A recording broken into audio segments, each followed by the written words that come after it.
Baik, jumpa kembali kita di Podcast Republik Indonesia yang kali ini tentu di setiap Podcast Republik Indonesia kita membahas terkait dengan apa saja yang terjadi di Republik Indonesia. Baik itu bidang ekonomi, bidang sosial, budaya, kesehatan, dan kali ini kita akan banyak sekali bercerita terkait dengan koperasi. Dan tentunya kalau kita ngomong soal koperasi, zaman dulu itu ya, mungkin era-era kita lah atau era-era orang tua kita dulu, kebanyakan koperasi itu banyak di desa, ada KUD dan lain sebagainya. Nah, sekarang koperasi itu udah mulai mensasar atau menyasar itu Gen Z atau istilah anak-anak muda sekarang. Dan banyak sekali yang harus kita bahas pada hari ini. Dan bersama kami tentunya sudah dengan pentolan orang-orang koperasi. Yang pasti di samping kiri saya sudah hadir Ibu Farida Fariha. Beliau adalah Wakil Menteri Koperasi Republik Indonesia. Assalamualaikum Mas Martin. Selamat ketemu kembali. Siap. Iya.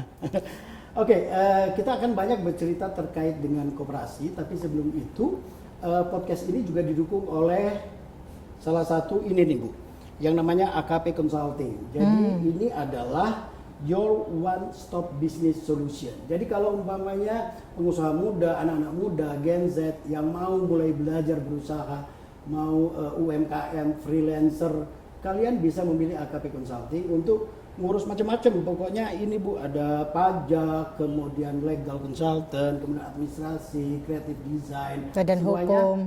Semuanya ada di sini untuk kalian bisa menghubungi AKP Consulting untuk kita sama-sama memilih jalur yang baik untuk berbisnis. Oke, itu pembukaan kita kali ini terkait dengan koperasi. Saya lebih enaknya manggil Mbak Wamen ya. Iya, betul. Oke, Mbak Wamen, koperasi menjadi suku guru kalau kita ngomong dulu ya. Bung Hatta, koperasi adalah suku guru ekonomi bangsa. Tapi bergeser kemudian bahwa koperasi sekarang udah menyentuh level anak muda termasuk. Nah, sebenarnya koperasi sekarang itu seperti apa, Mbak? Koperasi sekarang itu seperti apa? Kalau boleh dikatakan ini adalah momentum kebangkitannya koperasi. Oke. Kenapa saya bilang momentum kebangkitannya koperasi? Hampir 20-25 tahun terakhir mungkin koperasi tidak terlalu banyak mengemuka, terlalu banyak dibahas, bahkan mungkin anak-anak Gen Z juga terlalu asing, taunya koperasi ya simpan pinjam, bermasalah lagi. Betul. Gitu. Dan itu orang-orang tua aja yang pakai kan gitu, orang pensiunan. Tetapi pada periode ini, pada tahun-tahun ini koperasi bangkit kembali karena ada keberpihakan dari pemerintah pusat, dari Bapak Presiden Prabowo. Menjadikan koperasi sebagai salah satu program strategis nasional, yaitu Koperasi Desa Kelurahan Merah Putih.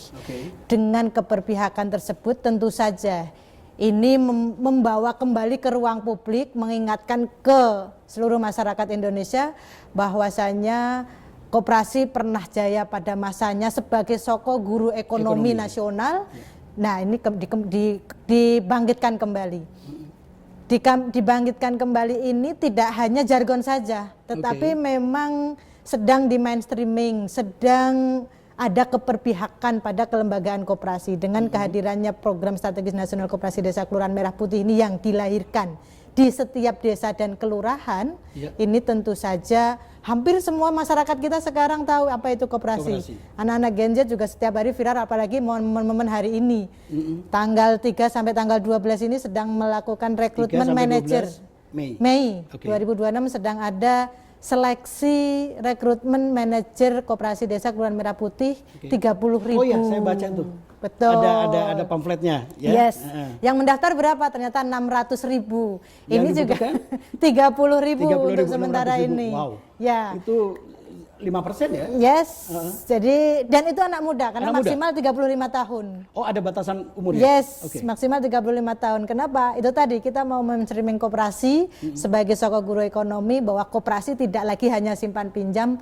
Koperasi adalah lembaga ekonomi yang sangat pantas untuk bersaing dengan badan usaha lain, sama-sama bisa mengambil peran menuju pertumbuhan ekonomi 8% yang menjadi tujuan dari Bapak Presiden Prabowo. Oke, sekarang gini Mbak Wamen, kita ngomong terkait dengan filosofi klasik ya. Kemudian bahwa koperasi dari, oleh, dan untuk rakyat. Tapi kan kita semua sadar bahwa gempuran ekonomi sekarang, khususnya terkait dengan digital ekonomi, itu bagaimana koperasi menyikapinya.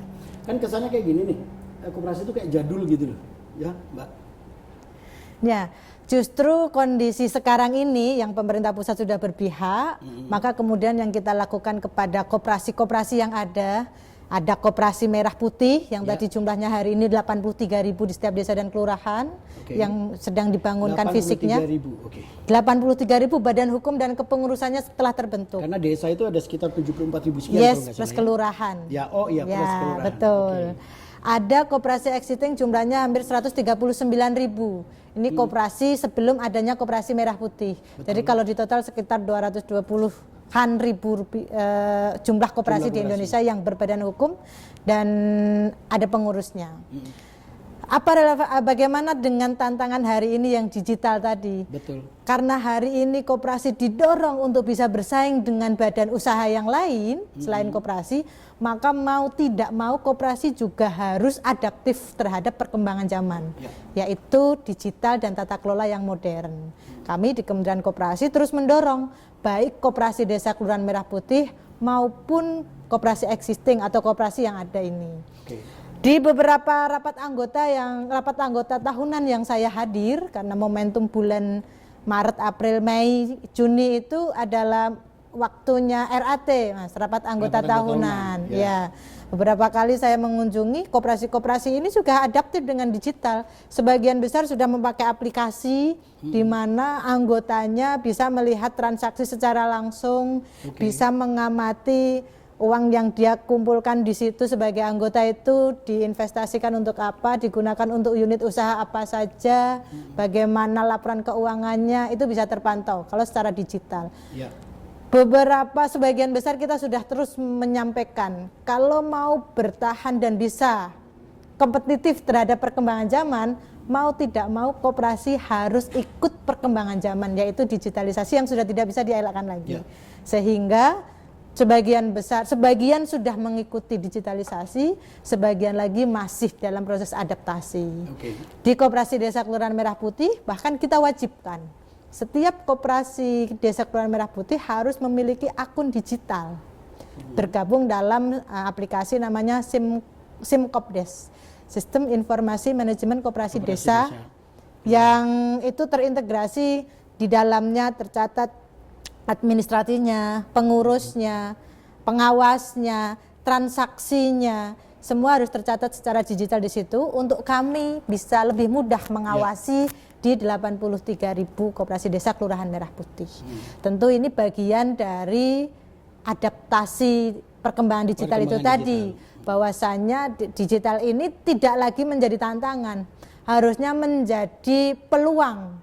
Dengan adanya digital, koperasi bisa lebih mudah dioperasikan, lebih mudah diawasi, lebih mudah dijangkau oleh masyarakat luas sebagai calon anggota maupun anggotanya. Mereka juga semakin mudah mengakses informasi dari mana koperasi yang mereka bergabung itu, sehingga kepercayaan anggota maupun pabriknya juga semakin meningkat ketika transparansi dan akuntabilitasnya ada. Kita ngomong secara teknis. Lalu bagaimana kira-kira orang menjadi anggota koperasi? Basic aja dulu gitu ya, Mbak Wamen. Bagaimana orang menjadi anggota koperasi? Contohnya kalau kita mau koperasi desa atau kelurahan merah putih ini. Koperasi Desa Kelurahan Merah Putih itu adalah koperasi yang hadir di setiap desa dan kelurahan. Per hari ini sudah ada 83.000 yang berada di setiap desa dan kelurahan itu. Siapa anggota dan pengurusnya? Pengurus dan anggotanya serta pengawasnya adalah masyarakat desa dan kelurahan yang ada yang domisili di situ. Berarti itu aturannya harus jelas tuh. Yes, sudah kita sudah perjelas. Yang boleh menjadi anggota koperasi desa A adalah warga desa A. Yang kedua, bagaimana caranya menjadi anggota? Datang ke kantor koperasinya, buktikan bahwa KTP-nya warga desa tersebut, usianya di atas 17 tahun, ikuti ADART yang sudah menjadi aturan di rapat anggota koperasinya sebelumnya. Dia semudah itu.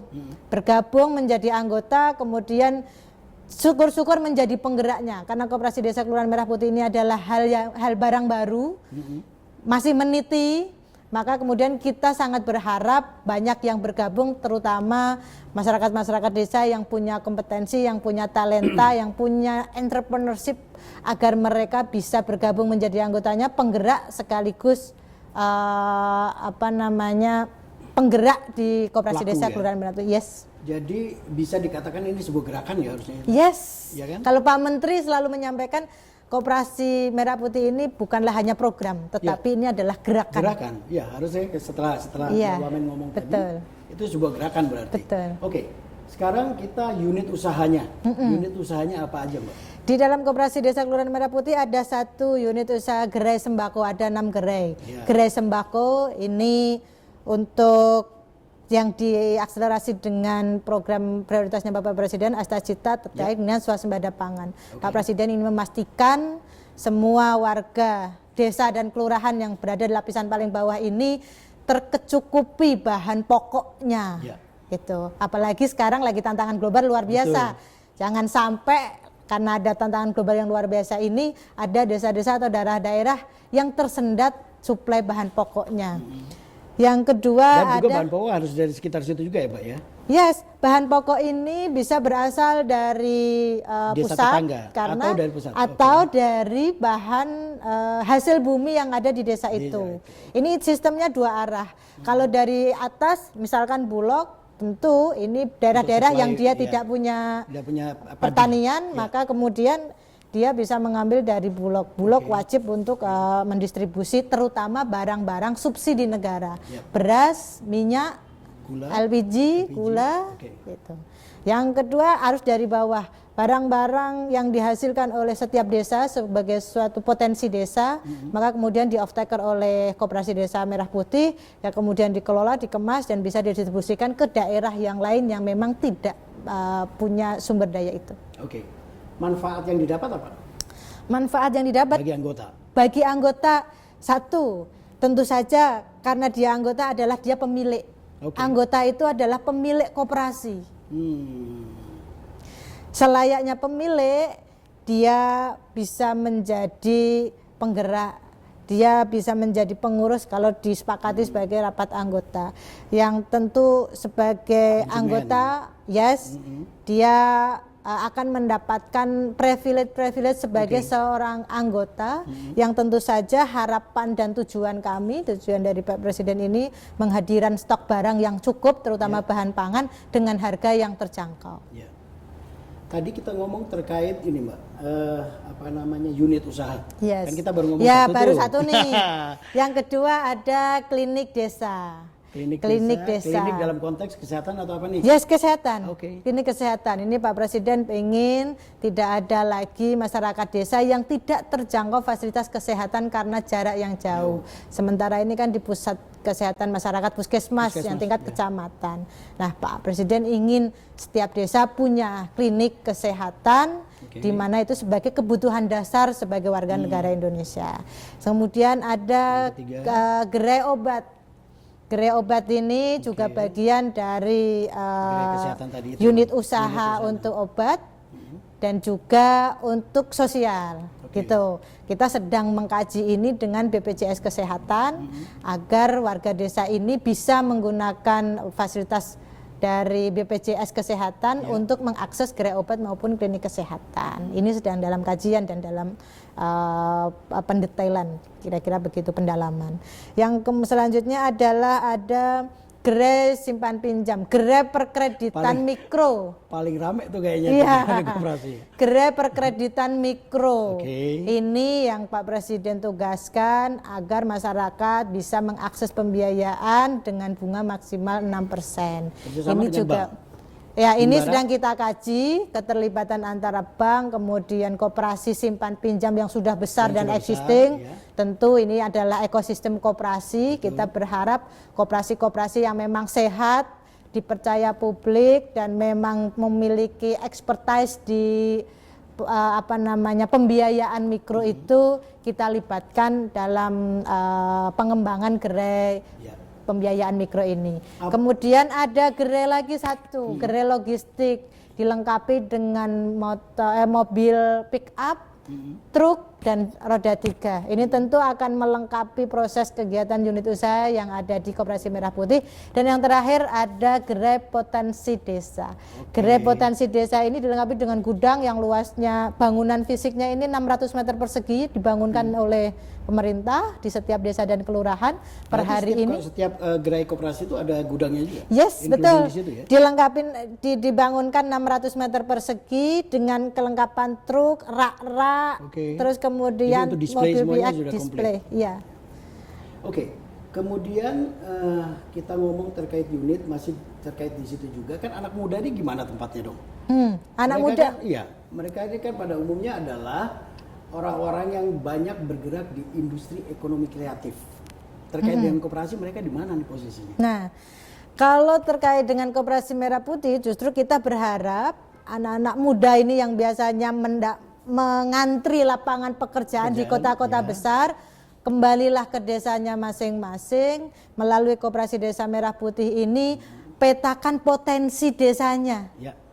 Potensi kita ini kan yang agak ironis itu kan, semua sumber daya kita itu ada di desa. Betul. Tetapi warga desa ini berduyun-duyun ke kota untuk mengantri lapangan pekerjaan. Sehingga dengan kehadiran Koperasi Desa Kelurahan Merah Putih ini, kita berharap para pemilik desa, warga desa ini kembali ke desanya, kemudian petakan potensi desa yang ada. Kalau memang di situ potensinya adalah perkebunan, maksimalkan perkebunan itu. Kelola dengan masyarakat yang ada sebagai anggota dan pengurus koperasi. Melalui Koperasi Desa Merah Putih, kita akan fasilitasi akses pembiayaan, akses desain usaha, harusnya tidak ada kendala lagi. Nah, kalau terkait dengan minat yang ekonomi kreatif, tentu saja tidak hanya Koperasi Merah Putih, koperasi ekstrim pun sudah banyak. Di kita ada namanya Koperasi Kinarya, Koperasi Kinarya Koperasi multi pihak. Ini kumpulan berbagai orang di dunia kreatif yang dihasilkan produksinya apa? Film. Film. Jadi nanti cari aja Koperasi Kinarya. Ini koperasi ini kan tidak hanya tempat berkumpul saja, tidak hanya tempat untuk memproduksi, tetapi tempat berkumpul para pelaku usaha, tergabung dalam koperasi, kekuatannya nambah, kumpulan SDM berkualitas dan berbadan usaha. Ketika sudah berkumpul, maka kemudian akan memudahkan akses pembiayaan. Karena dia badan hukum tentu saja sangat bankable. Di kami juga ada LPDP, Lembaga Pengelola Dana Bergulir, banknya koperasi. Setiap jenis badan usaha koperasi boleh pinjam ke LPDP dengan bunga yang ringan 3-6%. Nah, terus kemudian selain akses pembiayaan, memudahkan akses pembiayaan, memudahkan terjadinya transfer informasi, transfer knowledge antara satu pelaku ekonomi kreatif dengan satu pelaku ekonomi kreatif yang lainnya bergabung, maka tentu saja akan ada pertemuan dua pelaku ekonomi kreatif, tentu akan ada pertukaran ide. Berkumpulnya sumber daya ini bisa dibawa dalam bentuk kelembagaan koperasi di mana semua anggotanya punya hak yang sama untuk sama-sama membesarkan, untuk sama-sama memiliki, sama-sama menentukan bagaimana koperasi mereka ke depannya. Sebelum kita ngobrol banyak terkait dengan primadona sekarang nih, yaitu Kopdes Kelurahan Merah Putih itu ya Mbak. Ada juga kan koperasi yang lain nih, yang sifatnya satu jenis gitu ya. Misalnya koperasi nelayan, koperasi petani, koperasi perkebunan dan lain sebagainya. Bagaimana mengkolaborasikan hal itu? Karena Kementerian Koperasi kan harusnya tidak hanya mempunyai satu program unggulan gitu ya, tetapi ada juga nih teman-teman yang lain nih. Overlap nggak Mbak? Enggak. Overlap enggak. Karena di kita yang sekarang yang sudah dilakukan oleh Kementerian Koperasi itu sudah mengkategorikan koperasi itu ada koperasi produsen, ada koperasi konsumen, ada koperasi jasa, ada koperasi simpan pinjam. Ini adalah kategori, meskipun satu koperasi produsen dia juga bisa melakukan usaha konsumen misalkan, tetapi dia punya unit usaha utamanya, yang lainnya adalah dampingan, tambahan kira-kira begitu. Nah, terkait dengan sektoral kita juga terus mendorong misalkan kayak gabungan koperasi susu.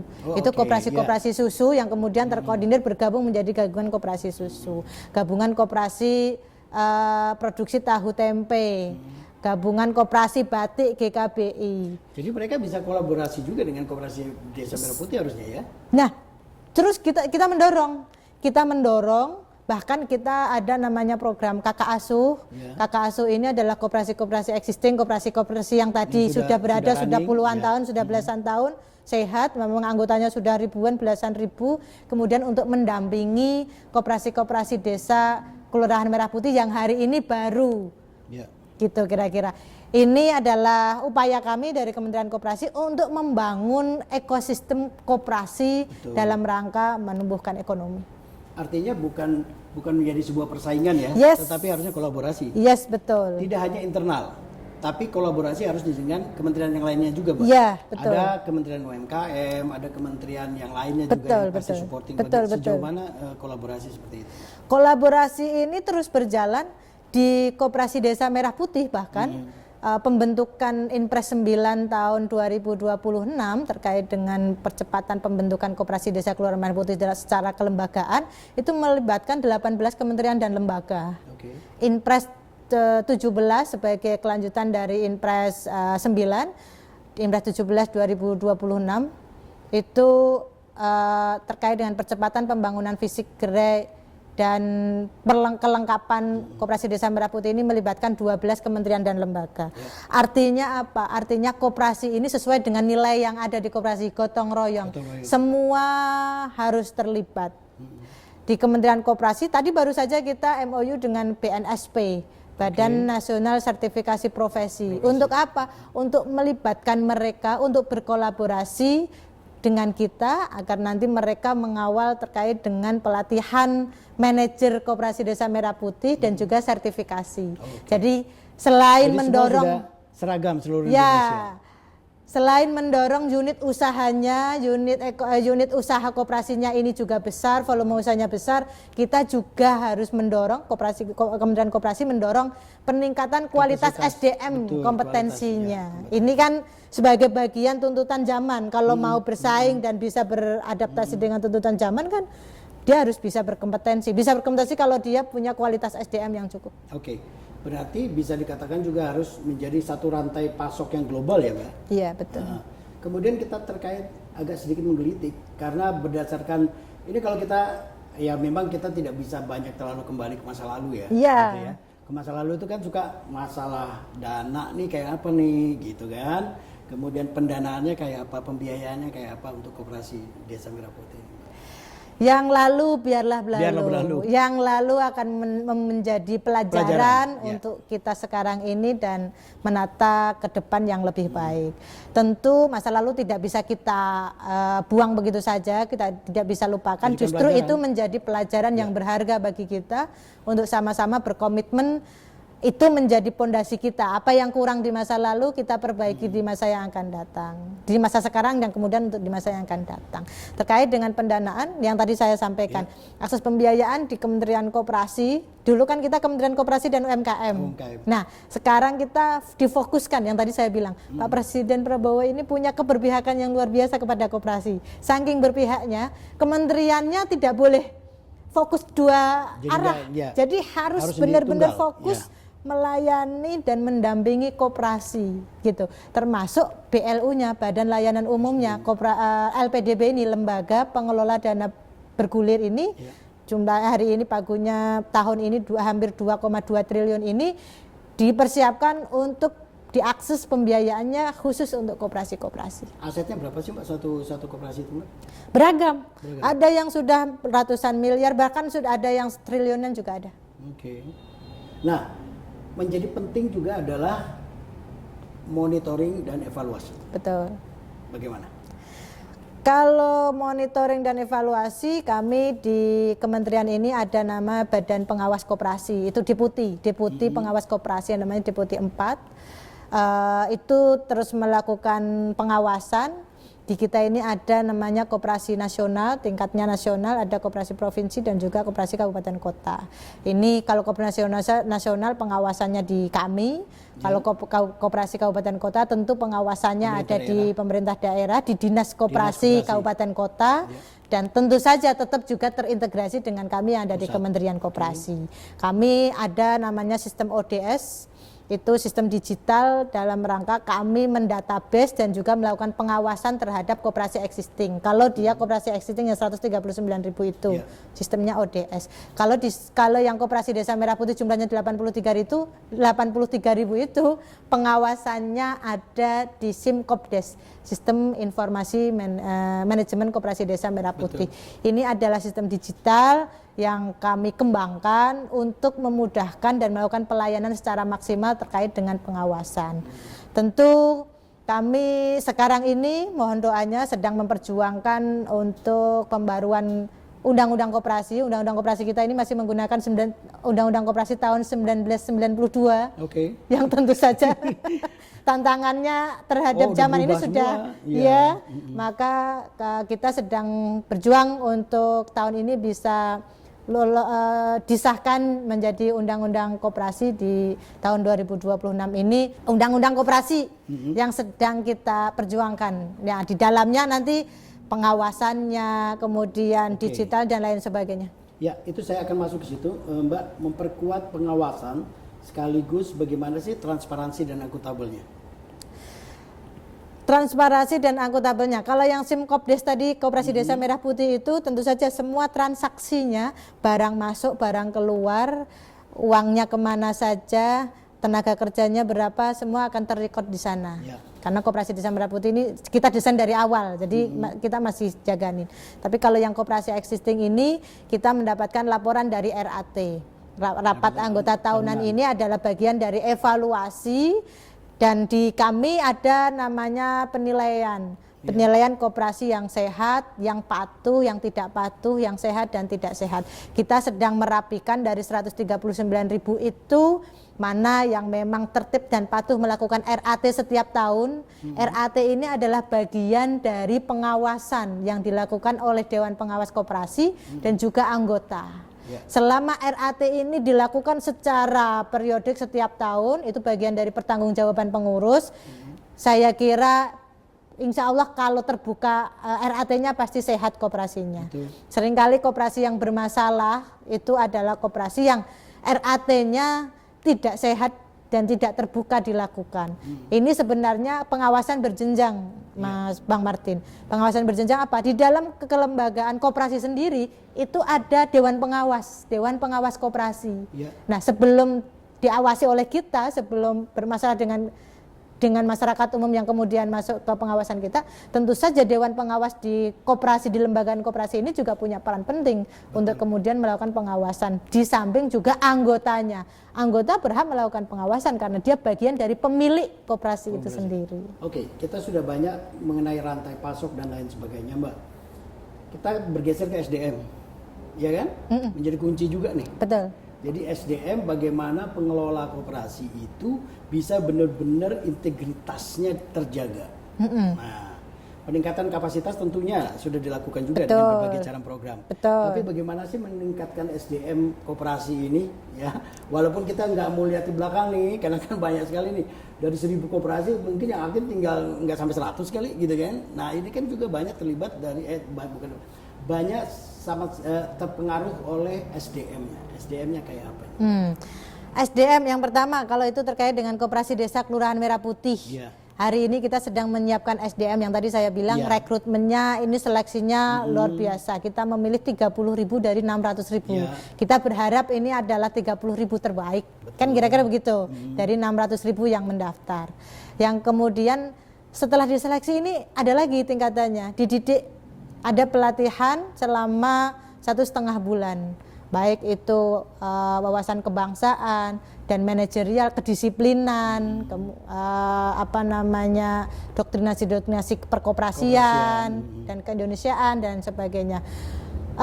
Di 1,5 bulan itu ada juga tata manajerial perkoperasian termasuk unit usaha, pemasaran, bagaimana membuat laporan keuangan. Ada sekian kurikulum lah kira-kira yang harus disampaikan.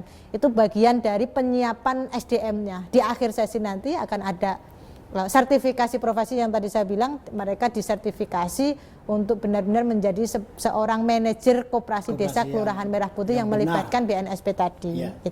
Itu bagian upaya kita untuk tadi menyiapkan SDM yang ada.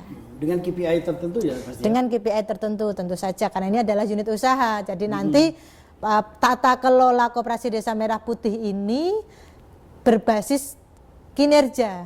Ya. Oke. Kemudian kita tetap bergeser bahwa gini loh Mbak.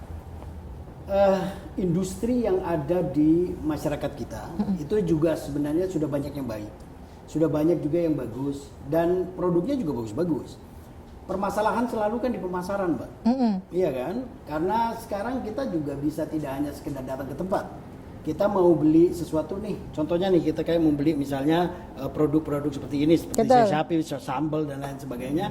Itu kan kita juga harus punya kemasan yang baik, ya. Kelihatannya jadi barang itu udah enak dilihat, baru enak dirasa dan lain sebagainya. Peranan seperti itu juga ada nggak tadi dalam proses menyeragamkan hal tersebut gitu. Mungkin lebih tepatnya nggak menyeragamkan ya, Membekali dalam konteks kualitas yang baik. Betul, betul. Justru kita selalu menyampaikan para pelaku UMKM, pelaku usaha-usaha kecil itu bergabunglah, kemudian bergabung menjadi satu lembaga koperasi agar apa? Di dalamnya nanti akan ada peningkatan kompetensi, akan ada pendampingan yang tadi saya bilang. Betul. Sifatnya kita adalah pendampingan. Pendampingannya apa? Pendampingan akses pembiayaan, pendampingan peningkatan kewirausahaan dan kualitas produksi. Betul. Pendampingan ilmu terkait dengan packaging, digital marketing dan lain sebagainya. Itu terus kita lakukan dan kita dorong. Maka kemudian kita tidak bisa bekerja sendirian, kita terus kerjasama dengan Kementerian UMKM. Makanya dulu adalah Kementerian UMKM. Kalau dulu di Kementerian UMKM dan Koperasi itu punya ruang usaha bersama. Nah, di ruang itulah kemudian kompetensi-kompetensi yang tadi itu terjalin, ada transfer informasi pasar, ada akses pembiayaan, ada peningkatan kualitas baik produksinya maupun packagingnya. Oke, kita kembali ke anak muda, koperasi startup nih. Kita kan ada nggak sih insentif untuk mereka, Mbak? Termasuk juga regulasi yang jelas gitu ya dari Kementerian Koperasi. Terkait dengan startup, kita terus mendorong para pelaku ekonomi kreatif ya, termasuk yang di digital. Kita dorong, tadi yang saya sampaikan itu ada Koperasi Kinarya, Kinarya Corp, itu isinya adalah anak-anak muda yang produksinya adalah produksi perfilman dan itu bisa tumbuh dari 2017 sampai sekarang dan sudah banyak produksi filmnya juga. Ini tentu saja hal yang sama di sektor-sektor usaha yang lainnya, kira-kira begitu.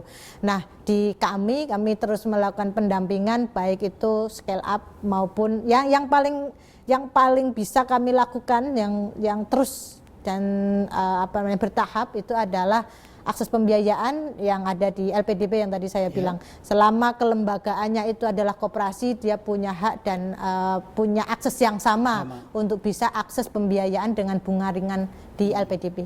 Kerjasama juga nggak dengan private sector, Mbak? Kalau zaman dulu tuh mungkin gimana lagi zaman dulu kita ada Goro dan lain sebagainya, itu kan akhirnya menjadi sebuah tempat yang besar ya, yang bisa secara nasional gitu. Dengan industri private sector dengan PT-PT yang besar kerjasama dengan koperasi. Tentu koperasi ini kan bagian dari sekian ekosistem ekonomi dan kita tidak bisa berjalan sendiri. Tentu pasti kolaborasi baik sesama koperasi maupun dengan badan usaha yang lainnya, gitu. Termasuk para pelaku UMKM yang bergabung di dalamnya, termasuk perusahaan-perusahaan besar, gitu. Itu tentu saja ini adalah tugasnya pemerintah pusat untuk sama-sama menciptakan iklim ekonomi yang baik berkolaborasi sehingga setiap badan usaha lembaga ekonomi ini dia punya peran yang sama untuk sama-sama menumbuhkan ekonomi yang tadi kita targetkan 8%. Nah, untuk mencapai target itu tentunya ya dari asta-citanya Pak Presiden, begitu juga dengan target dari Kementerian Koperasi. Kira-kira untuk closing statement ini, Mbak, apa yang benar-benar diharapkan dari masyarakat Indonesia terkait dengan koperasi, mulai dari anak muda sampai pada profesi, ya, profesi petani, nelayan dan lain sebagainya. Silakan. Kita berharap seluruh masyarakat apapun latar belakang pekerjaannya, apapun jenis usahanya, kita berharap koperasi ini menjadi pilihan terbaik, bukan menjadi pilihan terakhir. koperasi menjadi pilihan terbaik. Kenapa? Karena di dalam koperasi semua pihak yang tergabung di dalamnya punya hak yang sama sebagai seorang pemilik. Yang kedua, nilai-nilai kegotong royongannya tidak hanya sebuah slogan semata, tetapi memang benar-benar usaha atau lembaga badan usaha yang dikembangkan bareng-bareng dengan nilai kerjasama, dengan nilai kegotong royongan yang nantinya tidak hanya berorientasi SHU atau berorientasi keuntungan, tetapi juga ada orientasi sosial. Tentu kami terus mengingatkan koperasi ini berorientasi pada kesejahteraan anggota. Dengan adanya orientasi kesejahteraan anggota, tentu saja ini linear dengan tujuan kita bernegara. Semua masyarakat punya hak yang sama untuk sejahtera. Kira-kira begitu. Jadi seiring waktu, disparitas atau kesenjangan sosial antara yang mereka pemilik modal yang terlalu besar dengan mereka yang tidak terakses modal ini, lama-lama ini akan bisa berkurang dengan adanya kerjasama di dalam koperasi ini. Ya Mbak, sebelum menutup nih, aku ada satu yang menggelitik nih ya, terkait dengan koperasi simpan pinjam Mbak. Karena itu kan juga udah mulai agak rame nih, kan kalau umpamanya kita di kampung lah ya, kita ngomong gitu, oh kalau ini ke Kopdes Merah Putih tuh bisa tuh simpan pinjam. Nah, mengawasinya kayak apa nih? Yang kalau kita ngomong sebelum ini kan kita sempat ini ke kredit macet nih kayak apa nih ngatasinnya kayak gini, kemudian menghindarinya seperti itu, apa antisipasinya dan lain sebagainya. Tentu seperti yang tadi saya sampaikan, Koperasi Desa Kelurahan Merah Putih ini adalah milik warga desa. Milik warga desa yang ada di situ. Siapa yang akan mengawasi kredit macet dan sebagainya? Tentu adalah pemiliknya. Sesama masyarakat yang ada di situ, tentu mereka harus saling membangun kepercayaan. Pengurusnya beserta dengan pengelolanya, beserta dengan anggotanya yang anggota masyarakat desa itu, tentu harus sama-sama punya komitmen yang sama. Komitmennya adalah memiliki, setelah memiliki berarti menjaga. Menjaga ini, memiliki dan menjaga ini bagian dari itu tadi, mengecilkan resiko. Mereka selama merasa menjadi anggota dan merasa memiliki, seharusnya tidak ada yang kemudian kredit macet dan atau tidak mau membayar dan lain sebagainya. Betul. Nah, dengan konsep yang seperti ini kita berharap akses pembiayaan yang murah tadi bisa diakses secara mudah, tetapi juga masyarakatnya memiliki komitmen juga untuk melangsungkan usaha ini, kredit usaha mikro ini. Jadi dengan konsep ini adalah milik masyarakat, dikelola oleh masyarakat, untuk siapa? Untuk masyarakat. Yang tadi disampaikan di awal, dari rakyat, oleh rakyat, untuk rakyat. Dalam bentuk kelembagaan Koperasi Desa Kelurahan Merah Putih. Jadi harus sama-sama kita jaga. Betul. Oke. Kalau begitu paling terakhir nih, pesan untuk anak muda Mbak, supaya bisa aktif ke koperasi atau bagaimana sih mereka nih? Silakan Mbak. Satu, anak muda, yang pertama kita berhadapan pada tantangan global yang luar biasa, perkembangan informasi dan juga digital yang luar biasa cepat, maka mau tidak mau yang bisa dilakukan anak muda adalah bersiap.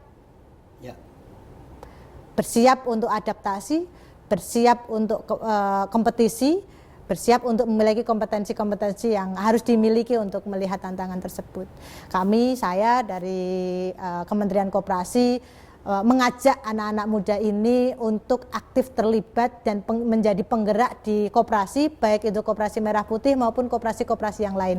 Kenapa? Karena di dalamnya akan ada integrasi informasi, akan ada pertukaran knowledge, akan ada akses pasar yang lebih luas. Jadi kalau kita selalu membayangkan kalau anak muda ini berusaha sendirian itu nggak kuat. Tapi kalau bersatu seperti sapu lidi, kalau satu ini nggak akan bermanfaat. Tapi kalau bergabung bisa patah. Tapi kalau bergabung itu menjadi lebih kuat. Ketahanannya terhadap perkembangan dan tantangan zaman akan lebih kuat. Dan bisa bertahan. Itulah anak muda nih ya. Saya ingatkan kembali UMKM, anak muda. Kalau kalian memang mau mulai berbisnis, mulai tumbuh usaha bisnisnya, Ya, Anda yang tepat sekali adalah kalau Anda bisa menghubungi AKP Consulting. Jadi terkait dengan perpajakan, bagaimana keuangannya, kemudian Anda juga mau legalitas usahanya, bisa tumbuh bersama, hubungi AKP Consulting. Oke. Dan juga untuk semua industri makanan kecil, makanan ringan, industri UMKM yang ada di desa-desa, Anda siapkan kemasan yang bagus, Anda siapkan pemasaran yang baik, dan bisa bergabung di koperasi. Intinya seperti itu. Betul. Ya kan? Koperasi Desa Merah Putih yang dibangunkan modern itu, yang etalasenya dari arah modern itu adalah tempatnya produk-produk UMKM yang ada di warga desa, yang ada di desa dan kelurahan. Ya, seperti matah gini ya. Oh saya ya, ayam, betul. saya sapi, produk Seperti begitu juga banyak ya Mbak ya. hal-hal begini, ini nanti akan ada, dan itu tidak hanya di desa itu. Ekosistem yang dibangun itu adalah ekosistem setiap desa dan kelurahan yang ada koperasinya itu adalah milik sesama warga desa. Jadi jangan berpikir ini hanya ada di desa saya, jangan. Ini akan bisa terpajang di 83.000 koperasi desa di Merah Indonesia. Putih. Jadi fasilitasnya sudah disediakan, aksesnya sudah dibuka. Tinggal mau apa tidak untuk sama-sama menangkap peluang yang ada. Jadi rak-rak yang ada di koperasi jangan sampai kosong. Diisi Betul. semua. Harus diisi produk-produk lokal. unggulan dari masing-masing desa, masing-masing kelurahan atau masing-masing daerah kabupaten kota setempat. Betul. Terima kasih banget. Terima kasih banyak Bang Martin. Mbak Farida. Thank you. Sama-sama untuk waktunya. Dan kita akan jumpa kembali tentunya dengan situasi yang berbeda, dengan masalah yang berbeda, dan tentunya dengan inovasi yang berbeda. Masih di Republik Indonesia, kita jumpa kembali di lain waktu. Makasih Mbak. Thank you. Thank you. Sukses ya.